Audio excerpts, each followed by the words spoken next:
I should have got some water. How are you? Unmute you. Yeah, How was your day? it's good.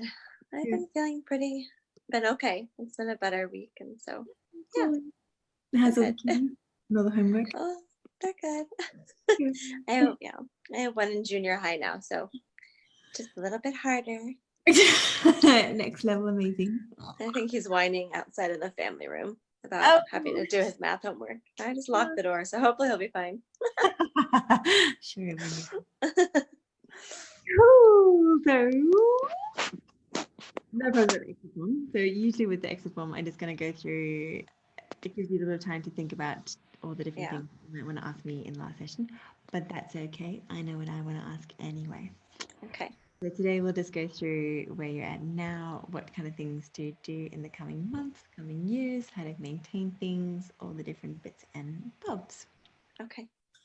So we'll tell me stuff. How are you feeling today? How was your week? How's the anxiety? How's your digestion? How's all that thing? It's been good. It's been always a busy week, but it's been busy. But I feel like I'm worn out at the end of the day, and always worried how I'm going to feel the next day. But I've been able to catch up and feel okay. I'm tired, but I'm not, dying on the couch. But I did last week. I was, the anxiety was normalizing a bit, and but then I was just laying in bed. I think it was like Wednesday night or Thursday night, and I just like felt my cortisol just spike out of nowhere. Yep. And so I just, doubled up on melatonin and eventually fell asleep. But since then, it's so weird. Like I'm tired until 9 o'clock, and which is normal. And then I wake up, but I can't go to sleep until like 1 a.m. I'm reading for like 3 hours just to try to fall asleep. But I'm sleeping from like 1 to 6:30 pretty solid, and I'm making it through the day, but I'm afraid it's nervous energy, again. Yes. So I don't know. I'm okay. Like, I don't know. I'm just packing in the ashwagandha. And so, I mean. So you can, if you're not doing it already, like a sort of nighttime routine. So it's reading. It is really, really good. So if you're reading a book, like an actual physical book. Yeah. Just because what's recording this for this way I was watching. So not playing on our screens, because on our screen, the blue light behind it. So on our iPhones, on our computers, on iPads. If I'm doing consults at nighttime, I wear my blue light blocking glasses. So that changes the light behind the screens. And then there's also things that you can put on your laptops and on your phones. Right. On laptops, it's called Flux. And so then you just set the timer, and then on so I set mine till at 6 because it goes out. Sunsets by 6:30. So from 6 p.m., the light behind my screen goes to the yellow light. And then you can also do it on definitely on iPhones. I'm not sure about other phones. It's called the bedtime, and then it changes the light behind there. So that's a really simple thing that you can just do. And then I don't know what time you have dinner, so maybe even bringing your dinner forward. So kind of bringing that space between your last meal and when you want to go to bed. And then there's like a little rule of thumb for whatever time you want to wake up, try and have your last meal 12 hours before that. So if you want to wake up at 6 a.m., have your last meal at 6 p.m. Okay. Chamomile tea is really, really good. So you don't have sugar anymore, so you can have lots of chamomile tea. That's really nice. Epsom salt baths are magnificent. So Epsom salt is magnesium sulfate, so you can have a hot bath. If you do have a hot bath, it's just in terms of your digestive system. So when you have a hot bath, you are dispersing energy and circulation away from your digestive organs because you're sweating. So having a cold shower after is really good for your digestive system. Okay. What other good sleepy things? Yoga Nidra. Have you ever heard of Yoga Nidra? Yoga Nidra is like from the outside, it looks like a guided meditation, but it's like a very specific, all the different points that you go through as you do it. So it's actually designed, you're not meant to sleep in Yoga Nidra. It's like a relaxation technique that you do, and you can just do it for like 20 minutes, and it helps you really set the nervous system. So you can do this during the day if you've got a spare minute with all the kiddies and stuff. But at nighttime, so I have one that I downloaded on my phone off iTunes. It's called Yoga Nidra for like relaxation, and I've had it on my phone for about 8 years. And if my brain is really busy, I'll just put that on. That's the one that I've got. And yeah, I can be all the different tricks that I do there. Yeah, and I figure it's just I need to get my adrenals, regulated, so and just figure that out. So when you tap into like the nervous energy, that is a really good one to be aware of, and then just being like amping up your self-care when that happens, and then you can ease off. Yeah, definitely. Cool. And digestion? How are you feeling digestion? I was okay last week. I don't know if it's just like related to my menstrual cycle, but I was bloated a bit, like nothing really different in my diet. Yeah, and then today I woke up feeling like it went down. So I don't know what's going on. But I'm trying to be aware of my body. It's just like, what happened? But I mean, around my period and ovulation, it tends to happen. I know I told you that, but I don't know. I just don't, Sometimes it's good to, it's so good to be aware of our bodies. And then once we've been through SIBO, like SIBO is so stressful, it's very easy to become hyper aware. So sometimes it's like the natural ebb and flow of just eating too much or eating the wrong kind of thing that would cause an effect. If it's happening with your menstrual cycle, that is very common too. It depends kind of how much and how much it's affecting you. So sometimes if we hold on to water, which can feel like the bloating as well. So if we have that water retention and we just feel puffy body wide and also tummy wide, that can be low progesterone, which can show up as estrogen dominance. So when someone has estrogen dominance, it doesn't necessarily mean that the estrogen is high. It can just mean that the estrogen is high in relation to the progesterone. Yeah. You could look into that. And then, is it really bad? Do you get really bad cramping as well, or any other symptoms? Or so? It doesn't like last very long, but I get it like almost 2 weeks before my period even starts sometimes. And then right before. So it's just weird. It's like, yeah, it makes me think I'm pregnant, because that's what happens when I get pregnant. I have cramps really bad, and then nothing comes, and so I'm like, no. But I mean, this happens every month, and I'm like, why am I getting cramps in the middle of the cycle? But that would be ovulation time. Yeah. It's like an ovulation thing. So we ovulate 14 days before we bleed. So that's the thing there. And we ovulate from alternating ovaries as well. So 1 month we'll ovulate from the right ovary, 1 month from the left. So some people can even feel into that feeling of ovulation. You could always test hormone, or you had done those. Yeah, I think you wanted me to try. I'm gonna try with my doctor. Through Kaiser, but yeah. Cool. Okay.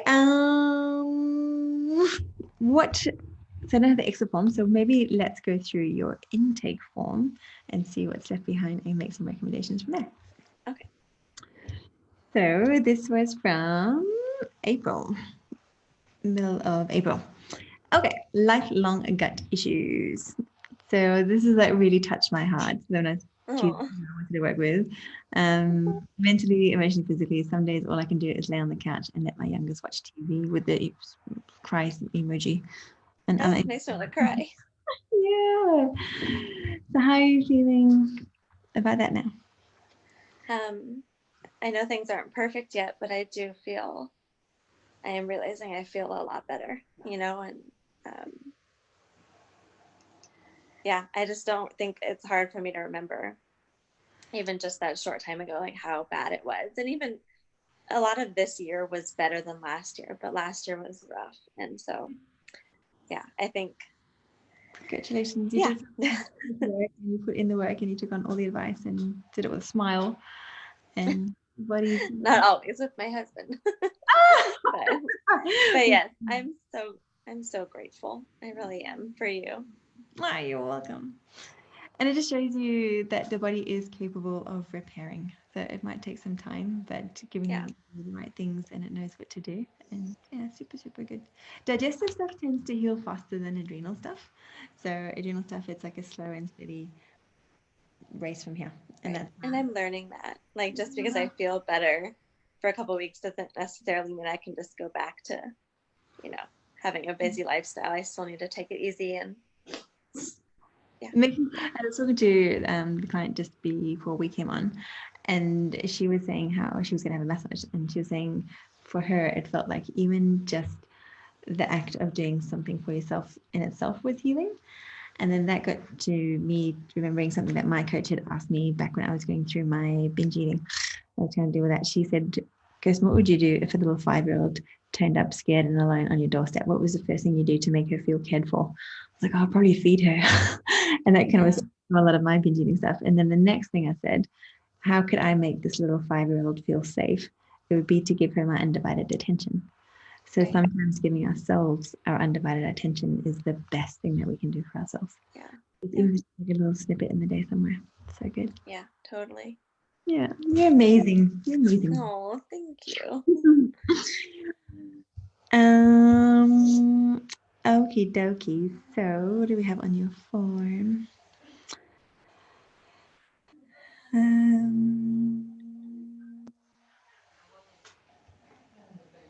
Let's try and get down to your symptoms. So energy levels on a scale of 1 to 10 now. Where would you put them? 1 being low. I feel like the last week has been like a 6.5. Cool. 7. Yeah, it's a little bit better. Wonderful. Yeah. Good you. And how's the exercise going now? So back then it was walk occasionally, and recently tried to start lifting weights again, but it completely. I'm just walking, leisurely walking right now. So I did a couple times last week, and so I think I did 3 times last week. I'm proud of that. You know, somewhere to start with it being as busy as it is right now. So yeah. Walking is amazing. I love it. I know. I think I love it. I love it, but I would love to I don't know. Do you think I could ever get back to lifting weights, or is that something, I mean, not anytime soon, but can people do that? Yeah. I just don't know if that's too taxing on your adrenals right now, obviously, but there's so many different ways you can do weights as well. So you can take the biggest thing and do all the reps, or you can just start very small and go small, which is the best way to do it. So if you haven't been working your muscles for a little while, then you want to go small. And the way with exercise to gauge your amount is how you feel after doing it. So if you finish your workout and you feel exhausted, it was too much. If you feel like maybe like a little bit tired but also energized, then that's the right amount. So you can just, and it can, with adrenal stuff, you just got to keep reminding yourself. And then steady wins. Because if you do too much, if you try and take 2 steps forward, you can put yourself 4 steps back. Whereas if you just take 1 step forward, you stay forward, you stay there. Okay, that's encouraging. I've just read things, you know, people with Hashimoto's and SIBO stomach issues never will be. You know, the only exercise you should ever do is yoga. And I'm like, you know. So, anyway. And I was exhausted. I was like, I was so dizzy. Every time I stood up, I got dizzy, and I tried to put on the smile and work through it. And I remember one time I just crashed in the middle of the day, and my friend said to me, like, how can you be okay watching Netflix at 3 p.m? I just couldn't do anymore. And he made me feel so guilty. I was like, I'm trying really hard. Oh my gosh. So yeah, and now I surf all the time and which is activity, so, and I feel good for it. Yeah, I want to feel strong again. That's it. It came down to fun. So before I got sick, I just wanted to be thin and have my 6-pack, and now I want to be strong. Yeah, totally. Totally. Okay, so upper gastrointestinal system, you tick the boxes of belching or gas within an hour of eating, bloating within 2 hours of eating, stomach pains or cramps, feel better if you don't eat, tired after eating, never satisfied after eating. And the 3 p.m. I still love to eat meat, so it's hard. I just love food. I was just noticing today, even when I forget to take my digestive enzymes or don't have them, I've hardly, like, the burping has gone down. Ooh, fantastic. A whole lot. Yeah. Yeah. This is part of how, so a lot of the time people read that SIBO is a high relapse rate condition. And I say this, so I'm blue in the face, that I feel it's because people just get focused on the kill and not the other stuff.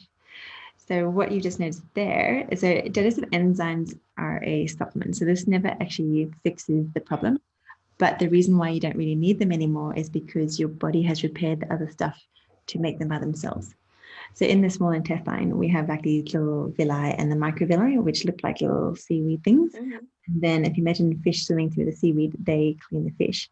So when your when your food swims through the intestine, the little villi and the microvilli, they've got the brush border enzymes, which help to break down this food and digest and absorb it. And they're also at the end in our saliva and in our pancreas. So the stronger your body gets, it just does it by itself. So now with digestive enzymes, if you are, like say, if you know that you're going to overindulge, then it can be helpful to have some digestive enzymes. Or even if it was accidental, like you've been accidentally gluten, it'll be helpful to have some digestive enzymes. So you can always have them on hand, but you don't have to have them every single meal. Thanksgiving, I would have some digestive enzymes. If I am not getting the burning when I take them, do you think I still need them? I mean, or if I'm just noticing that I'm not burping, that I it sounds like you're doing well. So okay. If you are getting the bloating very soon after eating, then I sometimes recommend the butane for that one. Okay. But yeah, it sounds pretty good. Okay. I feel like that getting full quickly feeling can sometimes be low stomach acid, or sometimes it can be not gastric emptying. Okay. That ginger tea is always going to be beneficial, right. so that can just be a part of your life, and it's always going to be great for your digestion. Okay. It helps with the gastric emptying. Okay. And lower, we had abdominal bloating, craving bread, constipation, 1 movement in a day, undigested food and stools, fungus infections, foul smelling gas, cramping. Is that a kid? Didn't you get it?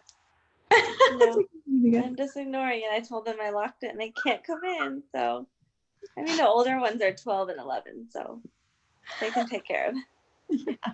Yeah. All right. So how are your bowel movements going now? And they're still good. The last couple of days have been off, but I think it's just whatever's going on, the bloating. I don't know, but I mean, they're so great. They just fall right to the toilet. I don't even see most of it because it just slips right down, and there's no bumps. Rarely any bumps. So, yeah, that's amazing. Good poos. They're so. So. Cardiovascular. How is the shortness of breath with moderate exertion? I think it's all getting better. I'm honestly just realizing or connecting it all to anxiety or cortisol or whatever. I feel like it's better. So I never feel like I knew if it was linked to being out of shape, or if it was like low iron. And I honestly, ever since I got the iron IVs, right when I was first meeting with you, I felt like I had more energy. My hair stopped falling out. I just felt like, my iron was up, obviously, at that point. But I have noticed, and I think I had mentioned that my hair is falling out again. I do get like the heaviness of chest. So I think that's what I refer to as well, along with the hard to breathe. So I would go check that again, just like in studies done. So the reason that we can get that shortness of breath is because with the iron, the hemoglobin carries the oxygen in the cells. Right. We don't get enough oxygen into our cells. Yeah. Also, if you find that you sigh quite a lot, just try to get the air in. Yeah. And I yawn. Oh, sorry. Are you guys okay? I yawn a lot. Is that another sign that you don't have enough oxygen? Okay. Yeah. And some days it's like I can't stop yawning, and I know it's like when I do feel like I have a heavy chest. So definitely, check that. And then because iron and B12 are commonly low with digestive issues because it gets absorbed. Right. So that's, okay. And it's an easy fix, so it's really worth it. Iron IVs aren't a quick fix. Is that what you mean?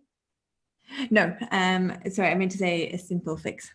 So just actually giving your body the iron that it needs is a simple. Okay, because I am taking 2 capsules of the iron you got for me. Yeah. I just didn't know if I should be taking more. I took, I think, double the amount previously with my thyroid doctor.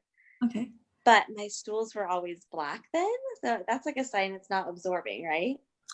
No, not necessarily. It just means that Okay. some of it's not. So it is a natural. Okay. So there's so many different forms of iron as well. So the iron that I got for you is the iron bisglycinate, and that gets absorbed really well, and that shouldn't cause the constipation or the black stools. Yeah, no, not at all. Yeah. Cool. Okay.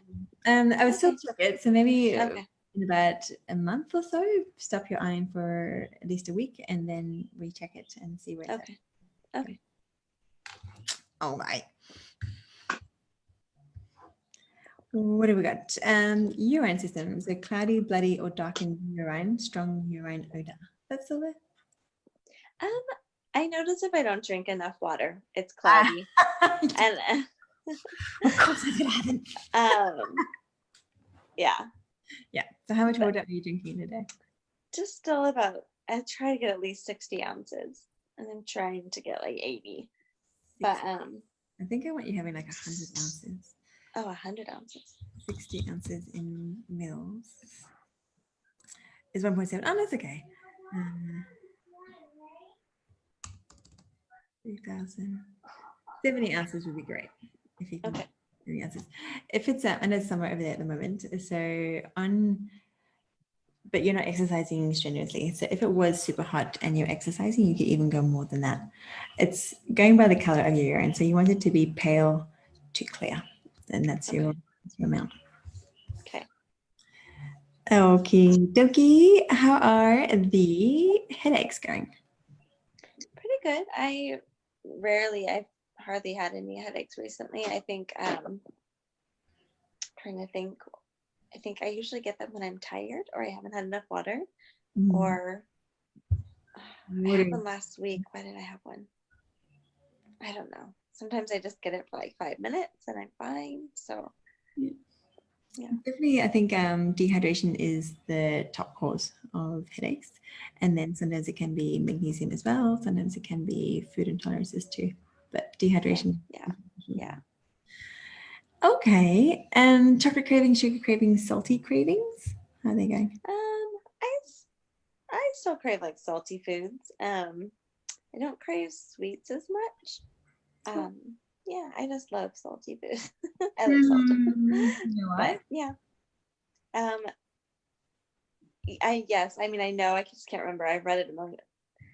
It's funny. I'm trying to think. Go ahead. Is that not water? No, it causes water retention. Salt causes water retention, right? Mm-hmm. Tell me. I know. I feel like I should know this. I've read so many things. Your adrenals. Yeah, exactly. Okay, yeah, that makes sense. Yeah, so like salty cravings, because we do need, so salt, the kidneys work with the adrenals and it manages our salt balance. And so when we don't have enough salt, it hurts not just the kidneys, but also the adrenals.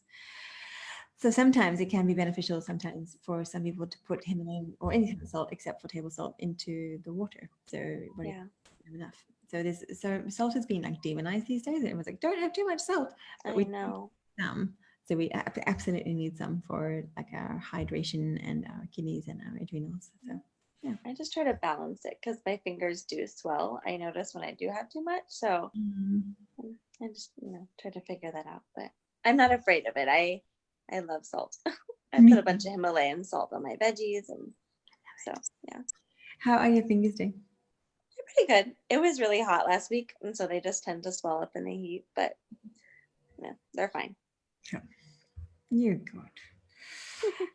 Okay, dizziness. Are you still getting dizzy when you stand up quickly? Once in a while, not very often. Yeah, that's a good sign. That's a great sign. That can be one of your points of reference. So if you're getting dizzy more often, your adrenals need some love and you need to pull back. Okay. And also your sleep. I've been fun for you. Okay.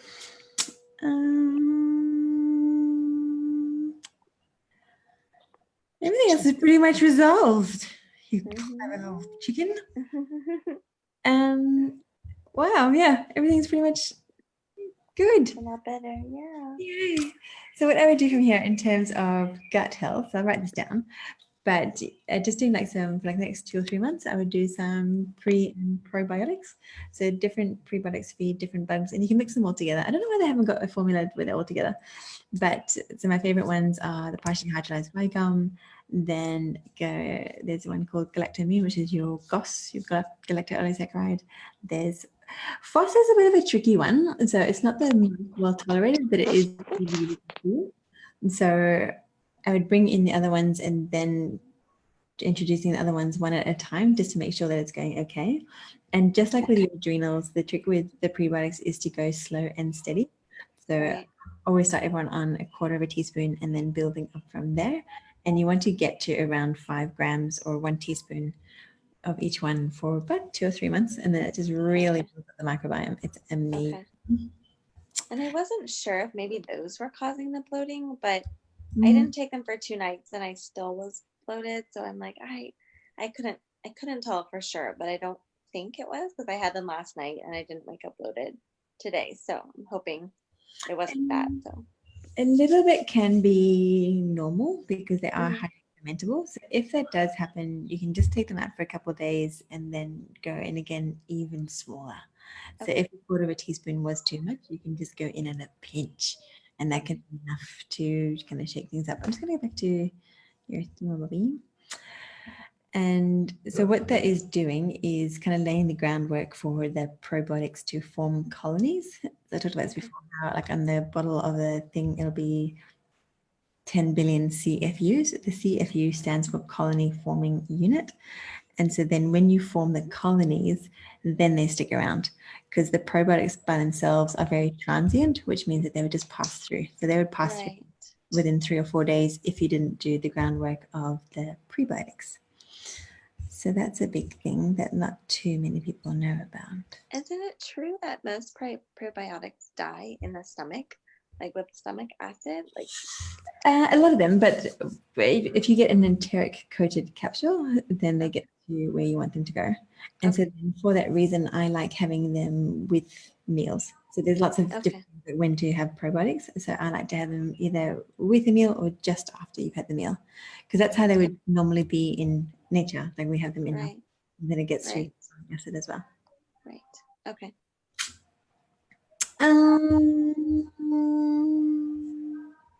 What happened with your biome?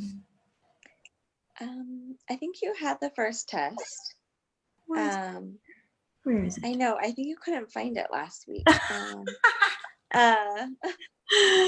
Whoops. And then I didn't do another test yet. I haven't. I have the 3-pack, so I have 2 more tests. I'd probably do what I'm going to prescribe for like another 2 months and then use the second one. There it is. It's in the wrong folder. So your diversity was really high, so that was good. But then there is just like a bit of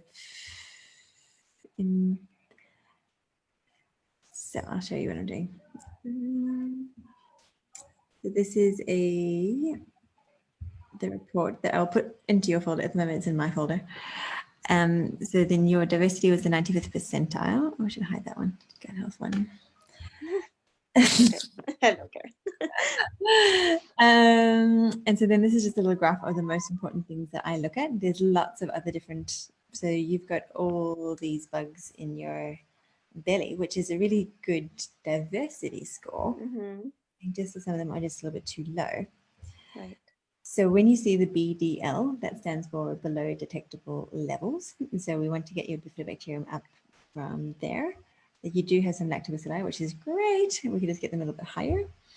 Akkermansia, this is like the new hotshot in town. So this one helps a lot with weight management, and you do have it. So that's fantastic. Then we need some more of them. And then these are the main butyrate producing guys. And then these are the rest of them. And we want to be at around 40%. So 30.66. So we can get that up a little bit higher. Okay. So 56. And then do you choose a probiotic based on my bugs? Okay. The bugs. My bugs. Yeah. And then also your prebiotics is also very specific on as well. So there's different kind of prebiotics that feed they're quite similar, but there's just different amounts that we would go for to feed different things. Okay.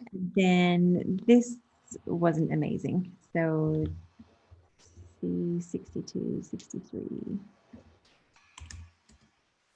So we want to, so yours is at 2.43. So we want to get that under 0.25.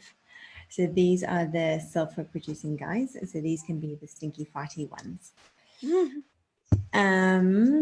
So when you retest in a couple months, if they still aren't down, so the ways you're going to bring these down, it's similar principles as well. And then also actually just watching the fat. So I imagine that these would have come down from doing SIBO Slim. So this is another one, because the fat that you're eating is so low. So the desulfurate and the beta-glucuronidase, they are your hydrogen sulfide guys. So they feed off the bile, and we produce the bile when we eat the fat. So kind of just watching your fat intake, maybe not more than, say, 3 tablespoons of fat in a day. That can be coconut oil or whatever it is. And I don't have you on any beverin sulfate, but always just checking beverin sulfate. So if that's, I imagine that would have come down. If it's still not down, then you can consider doing some, I'll put this on here. If still not down in 3 months, consider round of oregano and beverin. So oregano is 250 milligrams 3 times daily for 10 days. And then 150 milligrams daily 2 times daily for 20 days for those ones. But totally can do individual session as well if you just wanted to go through some stuff down the line. Oh, cool. You leave. I was wondering, I was like, do you still, if I have to, can I schedule a session or, and obviously pay for it, but yeah. That's okay, good. So I've got like a long wait list at the moment, but people that are already on my books, I leave space for so I can see you sooner. Okay. So just email them and then we can get you in. No problem. Okay. Okay, so I will type up some notes based on what I just said from there with your pre and your probiotics, and then also like a gut repair formula. Did I have it ready? Not yet. So you've already got the sun fiber and the galactoimmune, and then I want you to stay on the iberogast for a while as well. The iberogast, that's always going to be good for your digestive system, and it's also a form of prokinetic, so it helps with that migrating motor complex. And having it before meals just helps with digestion. It's lovely. I love it. Okay. Right. And then did you say you wanted me to do my microbiome or my ubiome test now or wait 3 months?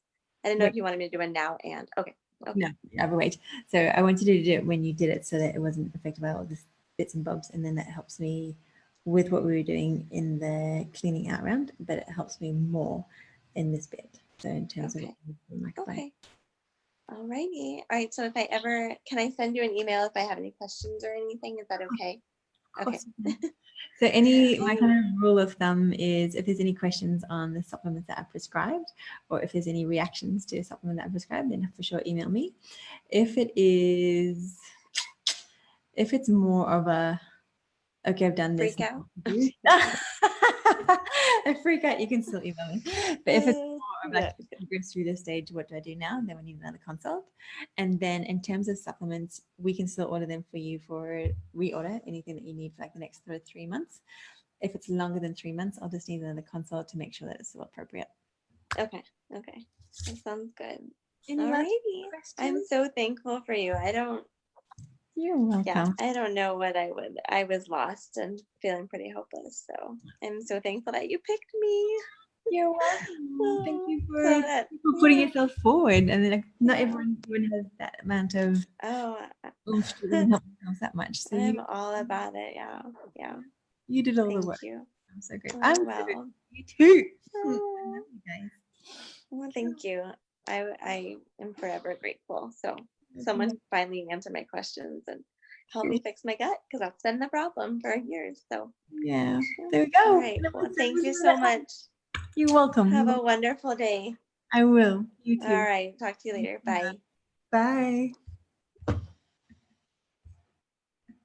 Oh.